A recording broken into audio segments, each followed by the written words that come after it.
നമുക്കൊരു കാർ എടുക്കാം. അങ്ങനെ ആവേശത്തിന്റെ മറ്റൊരാഗ്നേയാസ്ത്രം കൂടി അച്ഛൻ എനിക്ക് നേരെ തൊടുത്തു വിട്ടു. നീ ഓടിക്കേണ്ട കാറല്ലേ, നീ തന്നെ സെലക്ട് ചെയ്തോളൂ. ചങ്കിന് കാറുണ്ടായാൽ റിപ്പിനെന്തിന് ടാക്സി എന്ന ചൊല്ലിൽ വിശ്വസിച്ച് കാർ ഉറപ്പിക്കൽ ചടങ്ങിലേക്ക് ഞങ്ങളുടെ കൂടെ കിച്ചു മാൽബിയും കൂടെ ചേർന്നു. മുകളിൽ ഒട്ടയുള്ള ഒരു കാറാണ്, ഇങ്ങനെ പറന്നു പോകാൻ പറ്റില്ല. ഒരു 12 കേസ് ബിയറെങ്കിലും വെക്കാൻ പറ്റുന്ന ഒരു ഡിക്കി വേണം. സ്വന്തം കാർ ഓടിക്കാൻ തരണില്ല, എന്തെങ്കിലും ഒന്ന് ഓടിക്കാൻ പറ്റിയാൽ മതിയായിരുന്നു. ഹോണ്ട സിറ്റി എങ്ങനെയുണ്ട്? ഇതന്നെ എന്റെ വീട്ടിലെ വണ്ടി, നീ ഇതെടുക്കുക, അങ്ങനെയെങ്കിലും എനിക്കൊന്ന് ഓടിക്കാൻ കിട്ടൂല. നമ്മുടെ അന്തസ്സിന് ചേർന്ന വണ്ടിയാ ഇത്. മതി ഇത് മതി, ഇതെടുക്കടാ, ഇതെടുക്കടാ, ഇത് മതി, സൂപ്പർ വണ്ടിയല്ലേ. നിങ്ങൾക്ക് എല്ലാവർക്കും ഓക്കെ ആണെങ്കിൽ എന്നാ പിന്നെ ഇത് തന്നെ ഉറപ്പിക്കും. അത് മതി.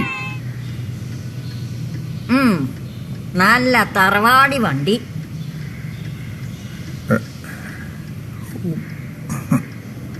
നമ്മുടെ ഉമ്മർത്ത് കിടന്ന ഒരു ആഠ്യത്തൊക്കെ ഉണ്ടാവും അല്ലേ ശ്രീലു? ശരിയാ. അച്ഛൻ നമ്മുടെ ആൽബിയുടെ വണ്ടി ഇത് തന്നെയാ. സൂപ്പർ വണ്ടിയാണെങ്കിലേ, power steering, power window, power bag, ADBS എല്ലാം ഉണ്ട്. വണ്ടി ഇടിച്ചു കഴിഞ്ഞാൽ വണ്ടിയുടെ ഉള്ളിൽ നിന്ന് ബലൂൺ